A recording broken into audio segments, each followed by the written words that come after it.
Post లాక్టేషన్గా కొంత age వచ్చిన తర్వాత ఈ గ్రావిటీ వల్ల సాగింగ్ అనేది చాలా కామన్, అందరిలో ఉంటుంది. జెనెటికల్గా కొంతమందికి ముందు వెయిట్ లాస్ తగ్గిన వాళ్ళకి జెనెటికల్గా కొంతమందికి సాగి బ్రెస్ట్ ఉంటాయి. నథింగ్ టు వరీ, వీటన్నిటికీ కూడా మనకు సింపుల్గా ఈజీ సొల్యూషన్స్ అవైలబుల్ ఉన్నాయి. ఈ అన్ని ప్రొసీజర్ కూడా single day 1 week maximum down time ఉంటుంది తగ్గడానికి. స్కార్స్ లిఫ్ట్ చేసేటప్పుడు మాత్రం స్కార్స్ తగ్గడానికి ఒక 6 to 7 months పడుతుంది.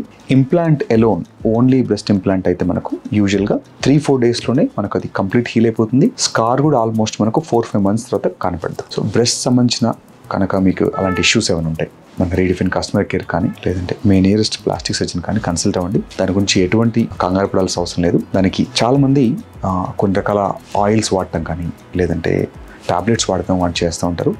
వాటితో బ్రెస్ట్ లిఫ్ట్ రాదు, ప్లస్ బ్రెస్ట్ వాల్యూమ్ బిల్డ్ అవ్వదు. Don't waste money on things which doesn't work. అలాంటి ఎంత డబ్బులు పెట్టినా మీకు అలాంటి రిజల్ట్ రావు. అనవసరంగా డబ్బులు వేస్ట్ చేసుకోవద్దు.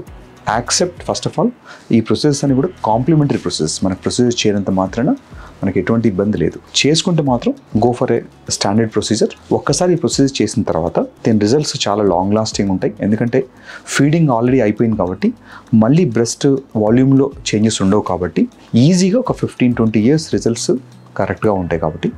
సో ఈ ప్రొసీజర్స్ మీకు 100% సేఫ్, అడ్వైజబుల్.